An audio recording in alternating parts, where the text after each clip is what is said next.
কেইবাখনো নিৰ্বাচনী প্ৰচাৰ সভাত ভাগ লৈছিলোঁ আৰু মই দিনটো ফেচবুক লাইভতে আছোঁ। যিসকল শুভাকাংক্ষীয়ে মোৰ ফেচবুক চায় তেখেতসকলে গম পাই আছে যে ৰাতিপুৱাৰ পৰা মই নিৰ্বাচনী প্ৰচাৰত ব্যস্ত আছোঁ আৰু মই কল্পনাও কৰা নাছিলোঁ যে আমাৰ বিজেপি বিৰোধী এটা ঐক্য মঞ্চ গঢ়িবলৈ চেষ্টা কৰি থকা সময়ত আৰু আজি দুদিনৰ আগতে কথা বতৰা পাতি থকা এটা পৰিৱেশ থকা এটা পৰিস্থিতিত অখিল গগৈ ডাঙৰীয়াই আমাৰ দলৰ দুজন জ্যেষ্ঠ নেতা লোকসভাত বিৰোধী উপদলপতি গৌৰৱ গগৈ ডাঙৰীয়া আৰু আমাৰ বিধানসভাত আমাৰ দলৰ দলপতি দেৱব্ৰত শইকীয়া ডাঙৰীয়াক বিজেপিৰ এজেণ্ট বুলি ক'বলৈ কুণ্ঠাবোধ কৰা নাই।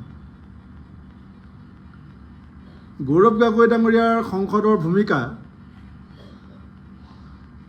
অকল অসমত নহয় সমগ্ৰ দেশৰ মানুহে দেখি আছে যে কি ধৰণে জনগণৰ কণ্ঠ হিচাপে নিজৰ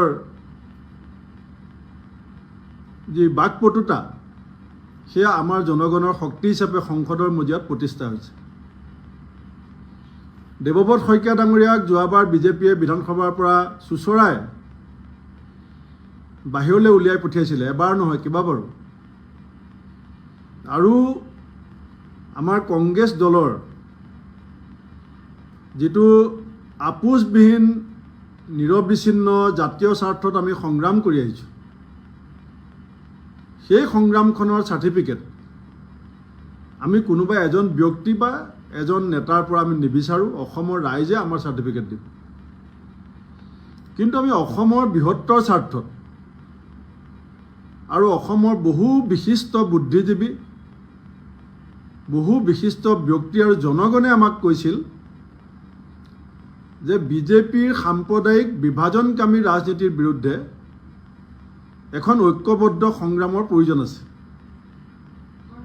আৰু সেইকাৰণে আমি অসম প্ৰদেশ কংগ্ৰেছ কমিটিয়ে সৰ্বান্তৰিকতাৰে আমি চেষ্টা চলাই আছোঁ যাতে বিভিন্ন বিৰোধী ৰাজনৈতিক দলবিলাকৰ মাজত